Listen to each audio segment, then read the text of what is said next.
अस्सलाम वालेकुम, नमस्कार। मैं मोहम्मद एहसान खान कलकत्ता से। आप देख रहे हैं फैक्ट न्यूज एक खंड वीडियो। आज हमास और इजराइल के बीच घमासान युद्ध चल रहा है। इन दोनों की दुश्मनी बहुत पुरानी है। यह 4100 साल से भी ज्यादा। पूरी दुनिया की कौमें ज्यूज को नफरत करती है और ज्यूज पूरी दुनिया के कौमों से नफरत करते हैं। क्या यह सच बात है या एक प्रोपेगेंडा है? चलें, लेट्स गो उसकी प्राचीन इतिहास पर चंद गुफ्तगू कर लें। मोसेस से बहुत साल पहले ज्यूज इजिप्ट में गुलामी की जिंदगी बसर करते थे। वो हमेशा इस सोच में थे कि कोई मसीहा आएगा और उन्हें इस गुलामी से बचा ले जाएगा। यह बात सच हुई। परमेश्वर ने उन्हें पैरों की गुलामी से निकालकर एक बेहतरीन कौम बनाने के लिए अपने पैगंबर मोसेस को भेजा, जो मोनोथिज्म यानी एक ईश्वरवाद का प्रचार किए और ज्यूज को गुलामी से निकालकर ले गए। परमेश्वर ने मोसेस पर तौरा, एक पवित्र किताब जो दुनिया में अमन व अमान से जिंदगी गुजारने का हर वो टीचिंग यानी हिदायत नाजिल किया। वो इतने सातिर और मन चले थे कि गुलामी से निकल आज़ादी के बाद अपने पैगंबरों को मानने से इनकार किया और उस पवित्र ग्रंथ यानी तौरा में भी मिलावट कर दिया। उन पर बहुत सारे नबी आए यानी धर्म जादक आते रहे, उन्हें ईश्वरीय वाणी सुनाते रहे। कुछ तो माने, कुछ इनके खिलाफ बगावत कर बैठे। यहाँ एक बात पर गौर करने की है। एक कौम 4000 साल तक वादी में भटकता रहा, बंजारों की जिंदगी गुजारता रहा, जो दिमाग का तंदुरुस्त, तिजारत का माहिर, चालाक, चतुर, लेकिन एक जगह पर बसा नहीं, ना एक अपना मुल्क बना पाया। उस वक्त जमीन खाली थी, आबादी कम थी। अगर वो चाहते तो दुनिया की किसी एक जरखेज जमीन पर बच जाते, तो वे आज दूसरे कौम की गले के हड्डी नहीं बनते। ऐसा क्यों नहीं हुआ? इसके पीछे भी एक इतिहास है। इसकी बैकग्राउंड को छोड़कर फिर कुछ बातों पर गौर करें। उस वक्त सिर्फ पैलेस्टाइन था, ना गाजा पट्टी था, ना वेस्ट बैंक था, ना इजराइल था। इस जमीन पर 3 धर्म के लोग क्लेम क्यों करते हैं? एक दूसरे से लड़ने और मिट जाने पर तैयार रहते हैं। आखिर इस जमीन की खासियत क्या है? ज्यूस कहते हैं यह हमारी पवित्र जमीन है, यहां पर हमारे पैगंबर इब्राहिम अलैहिस्सलाम आए थे, हमारी भावना इससे जुड़ी हुई है, यह हमारी है। मुसलमान कहते हैं यह हमारी है, ईसाई कहते हैं यह हमारी है। ज्यूस का पहला क्लेम है कि यह वो जमीन है जिसे परमेश्वर ने अपने हाथों से आदम का पुतला बनाया था। दूसरा क्लेम ज्यूज का यह है कि उनकी किताबों से यह साबित होता है कि उनके पैगंबर इब्राहिम अलैहिस्सलाम ने अपने लड़के इसहाक को इसी जगह कुर्बानी करने के लिए लाए थे। लेकिन मुसलमानों का अलग धारणा है, उनका अलग कहना है कि नहीं, इब्राहिम अलैहिस्सलाम ने इस्माइल अलैहिस्सलाम को लाए थे। तीसरा उनका मानना यह है कि इसी जगह पर किंग सोलोमन ने एक आलीशान इबादतगाह उन लोगों के लिए बनाया था जिसे यहूदी यानी ज्यूज फर्स्ट टेंपल कहते हैं। आगे चलकर बाबिलोनिया कल्चर के लोगों ने इस टेंपल को पूरी तरह से नष्ट कर दिया। बाद में 516 बीसी में ज्यूज ने इसका निर्माण कराया, जिसे यहूदी सेकेंड टेंपल यानी हेरोड्स के नाम से जानते हैं। इस इबादतगाह के सबसे अंदरूनी हिस्से को होलीज भी कहते हैं, यानी पवित्र से भी ज्यादा पवित्र। यह जगह इतनी इंपॉर्टेंट थी कि यहां आम लोगों को एंट्री तक नहीं मिलती थी। इसमें कुछ खास पुजारी ही जाते थे। यह टेंपल 600 साल तक बना रहा। फिर बाद में 70 सीई में रोमन एम्पायर ने इस पर हमला किया और इस सेकेंड टेंपल को नष्ट कर दिया। इसके बावजूद उसकी एक दीवार बच गई। यह वो दीवार है, यहां देखिए, यह वो दीवार है जो आज भी मौजूद है जिसे वेस्टर्न वॉल के नाम से जाना जाता है। यह डेविड का भी कैपिटल रहा है। आज भी यहूदी को पता नहीं है कि पोलिज ऑफ होलीज कहां पर था। अब चलते हैं मुसलमानों की तरफ। इस जगह को लेकर मुसलमानों का क्या धार्मिक धारणा है। मुसलमानों ने मोनोथिज्म यानी एक ईश्वरवाद को मानते हैं। अभी एडम का जिक्र आया, एडम मोनोथिज्म का प्रचार किए थे, जो इस्लाम का रूट वर्ड है। यानी इस्लाम का प्रचार सबसे पहले एडम से हुआ और जितने प्रोफेट्स की बातें हुई, जैसे इब्राहिम, इसहाक, डेविड, सलमान, ये सब मुसलमान थे। उन्हें मानने वालों ने सच्चाई को तोड़ मोड़ कर सत्यानाश कर दिया। यह कैसे संभव हुआ, जिसका पूरा फैक्ट मैं दूसरे वीडियो में बताया हूं। हाँ, बात चल रही थी मुसलमानों का इस जमीन से क्या रिश्ता है।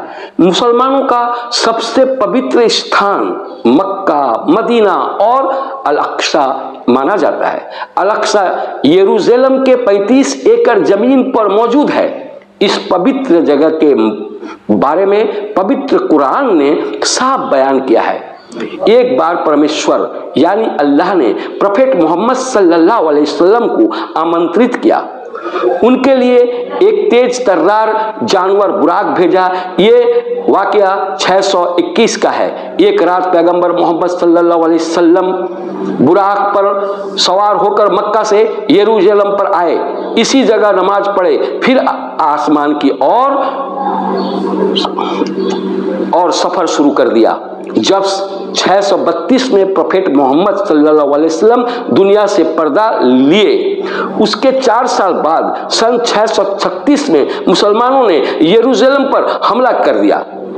उस वक्त यरूशलेम में बाइजेंटाइन हुकूमत थी, जिसे ईस्टर्न रोमन एम्पायर भी कहा जाता है। इस वार को बैटल ऑफ यरमुक के नाम से भी जाना जाता है। इस जंग में यहूदी हार गए और मुसलमानों ने यरूशलेम को जीत लिया।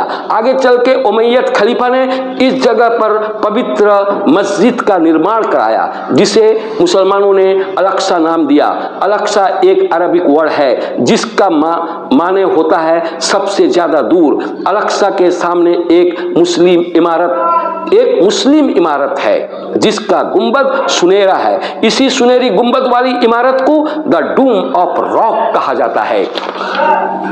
मुसलमानों में एक प्राचीन मान्यता है कि सन 621 में प्रोफेट मोहम्मद सल्लल्लाहु अलैहि वसल्लम जहां पर सबसे पहले अपना कदम, पवित्र कदम रखे, वो पवित्र स्थान अल-अक्सा मस्जिद है। और जिस जगह से उड़ते हुए वो जन्नत की ओर सफर कर गए, वो जगह है डूम ऑफ रॉक। सबसे इंटरेस्टिंग फैक्ट यह है कि अल-अक्सा और डूम ऑफ रॉक कहाँ है? जेरूशलेम के उस 35 एकड़ रेक्टेंगुलर जगह के अंदर है, जहाँ यहूदी अपने पुराने टेम्पल की जगह मानते हैं, जिसे हिब्रू जुबान में हर हवाई कहते हैं और अंग्रेजी में टेम्पल माउंट के नाम से जाना जाता है। यह तस्वीर देखिए, यही अल-अक्सा मस्जिद है, वो सुनहरे रंग वाला गुंबद नहीं। यह जगह यहूदी और मुसलमानों के लिए जितना इम्पोर्टेंट है, ईसाई धर्म के लोगों के लिए भी उतनी इम्पोर्टेंट है। इस जगह के लिए जंग चली, जिसे क्रूसेड के नाम से जाना जाता है। यह एक दौर था 1095 से 1291 तक वार चलता रहा, जो धर्म के नाम से लड़ा गया था। ये वार मुस्लिम और ईसाई के बीच हुआ था। अब चलते हैं ईसाई का इस जमीन को लेकर क्या मान्यता है।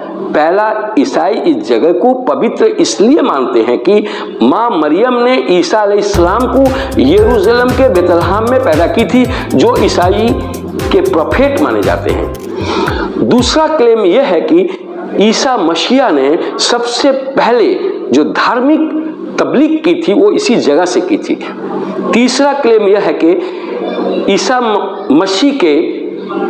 मसीह को यहूदी ने साजिश के तहत मरवाया था और इसी जगह उन्हें सूली पर चढ़वाया गया था। यह वही जगह है जहां ईसा मसीह दोबारा जीवित हो उठे थे।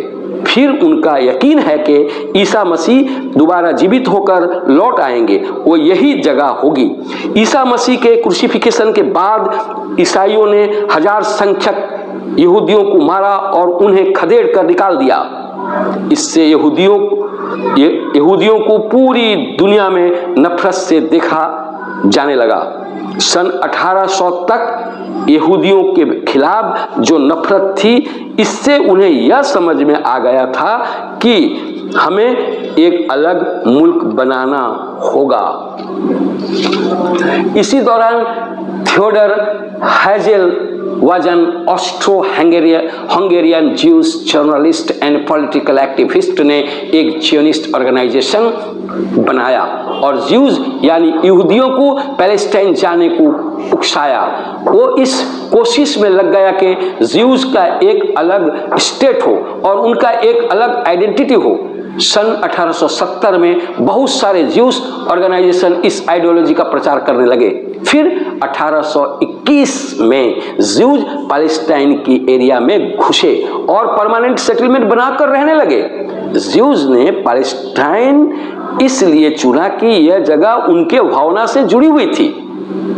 उस वक्त यह जगह ऑटोमन हुकूमत के अंदर आता था। यहाँ ज्यूज, मुस्लिम और क्रिश्चियन पीसफुली रहने लगे, उनमें कोई झगड़ा नहीं होता था।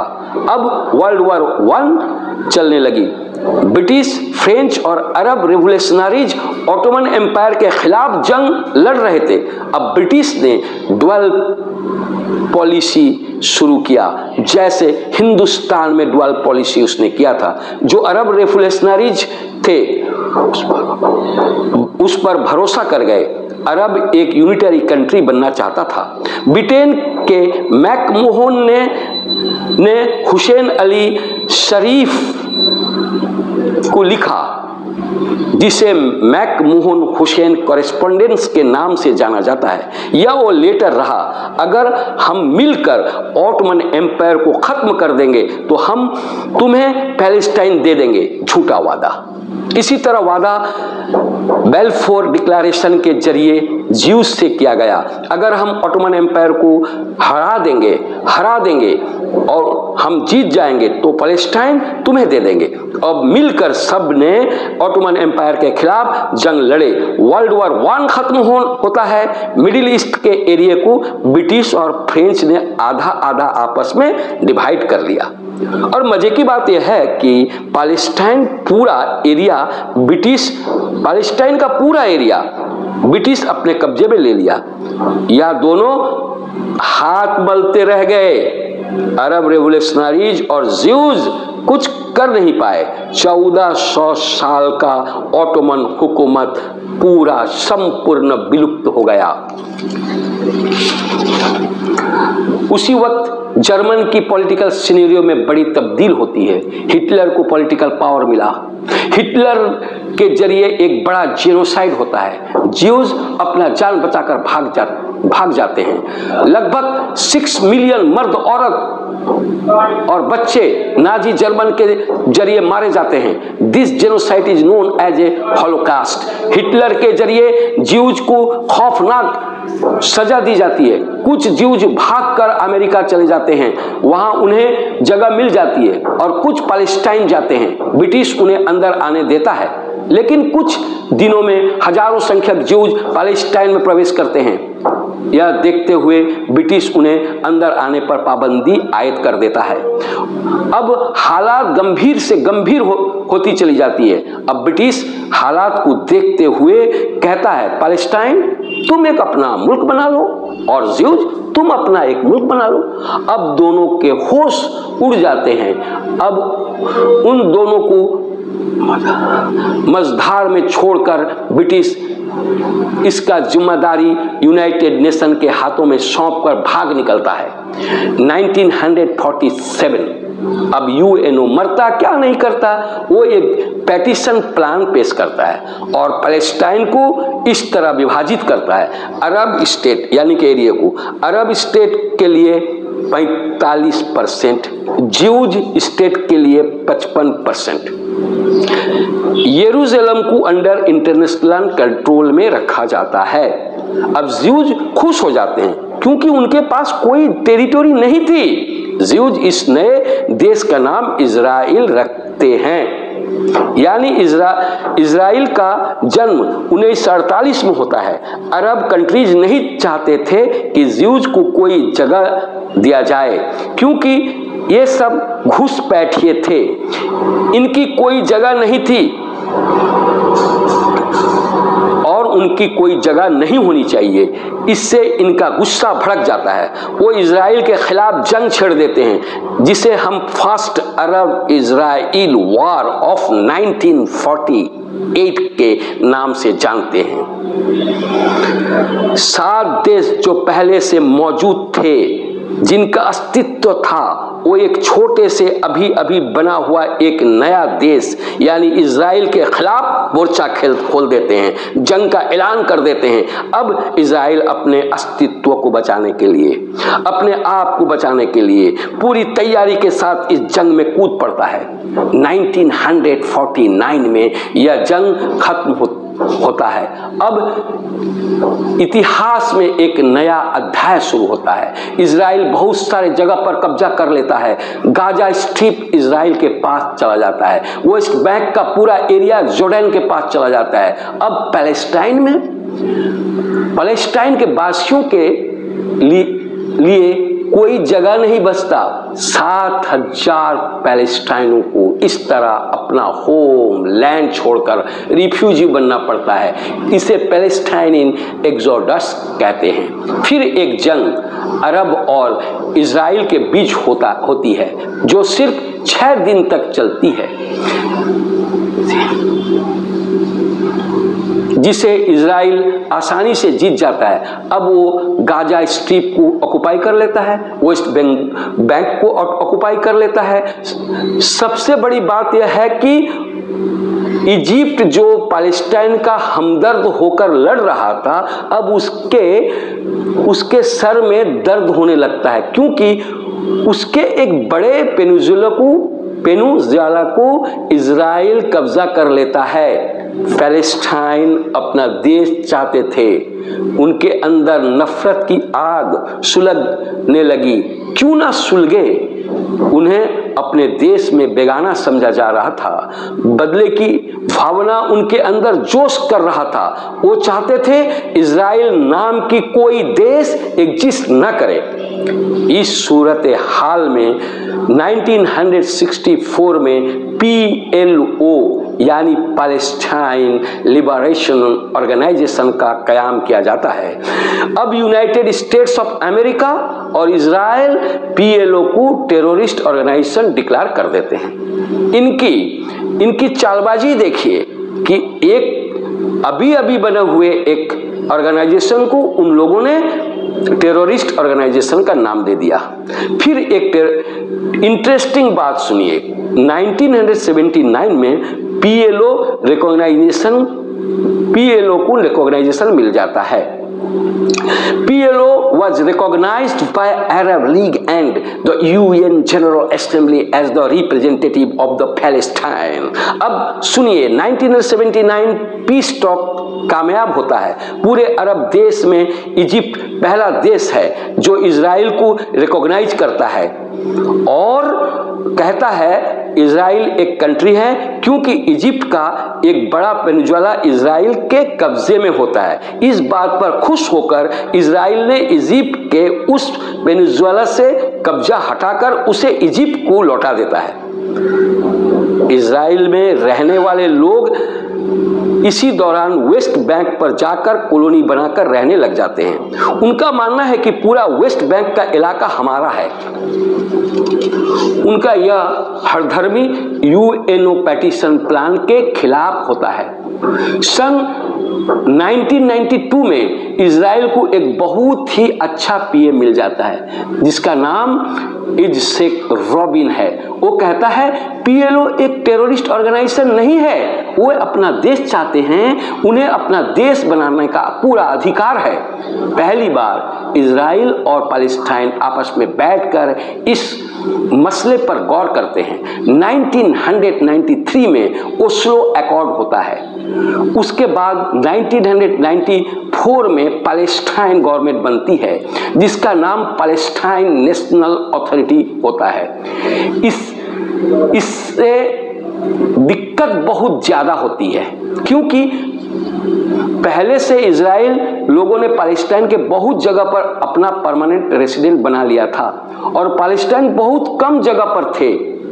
इन सब मसाइल पर गौर फिक्र करते हुए यासर अराफात और इज़सेक रॉबिन वेस्ट बैंक के एरिया को 3 कैटेगरीज में डिवाइड कर देते हैं। एरिया ए, जिस पर पैलेस्टाइन गवर्नमेंट अपना कंट्रोल रखेगी। एरिया बी, दोनों सरकार साथ में कंट्रोल करेंगे, लेकिन एडमिनिस्ट्रेशन पैलेस्टाइन के हाथ होगी। बड़ी मजे की बात है। और सिक्योरिटी व्यवस्था इजराइल के हाथ होगी। ऐसा डिवीजन कभी आप देखे थे? एरिया सी, इजराइल गवर्नमेंट यहां पर पूरा कंट्रोल रखेगी। दर हकीकत पैलेस्टाइन को कुछ गिने चुने टुकड़े मिल गए थे। जो भी हो, इसको मानते हुए दोनों देश बहुत करीब पहुंच गए थे। इस कामयाबी के लिए यासर अराफात और इज़सेक रॉबिन को नोबेल पीस प्राइज से नवाजा जाता है। सबसे खेद की बात यह है कि ज्यूज राइट विंग यानी एक्सट्रीमिस्ट ग्रुप इस फैसले का मल्यामेट कर देते हैं।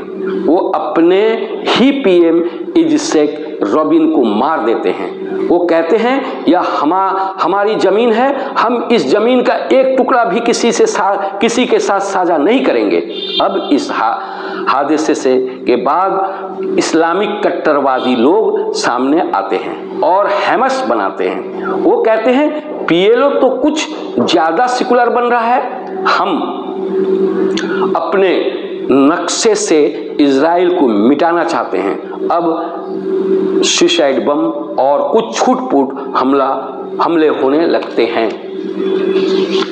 इजराइल के लोग टेक्नोलॉजी में माहिर, बिजनेस में एक नंबर, वो कब चैन बैठते अपने परमानेंट सेटल में दीवार बनाना शुरू कर देते हैं। फिर इतिहास में एक नया मोड़ आता है। 2006 में इलेक्शन होता है। इस इलेक्शन में पीएलओ की फतह पार्टी हार जाती है और हमास बहुत ही कम मार्जिन से जीत जाता है। यहाँ गौर करने की बात है, 2007 में सिविल वार होता है जो हमास और फतह पार्टी के बीच होता है, जिसे बैटल ऑफ गाजा कहा जाता है, जिसे पैलेस्टाइन स्टेट 2 हिस्सों में बढ़ जाता है। जो गाजा स्ट्रिप है वहां पर हमास का कंट्रोल होता है और जो वेस्ट बैंक वाला एरिया है वहां पर फतह पार्टी यानी पीएलओ का कब्जा होता है। इसे आप धर्म युद्ध कहेंगे या राज युद्ध कहेंगे, जो 2 मुसलमानों के दरमियान हुई थी। यहाँ कुछ बात पर गौर करने की है।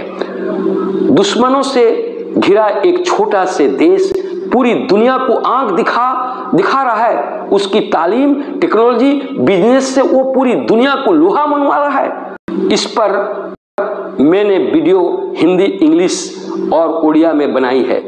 इजराइल को पता है मेरी अस्तित्व खत्म हो जाएगी, मेरा नाम दुनिया के नक्शे से मिट जाएगा। मुझे लड़ना होगा, अच्छी तरह से लड़ना होगा, मुझे आखिरी सांस तक लड़ना होगा। पैलेस्टाइन में तालीमी तरक्की क्यों नहीं हुई? पानी, इलेक्ट्रिसिटी इजराइल के कब्जे में क्यों रहा? उस दिन हमास ने अचानक हमला क्यों किया? ये सब जानने के लिए देखें the fact news A Khan video. Thank you. अगर आप मेरे चैनल को अब तक सब्सक्राइब नहीं करे हैं तो कर लीजिए और दूसरे वीडियो देखते रहिए।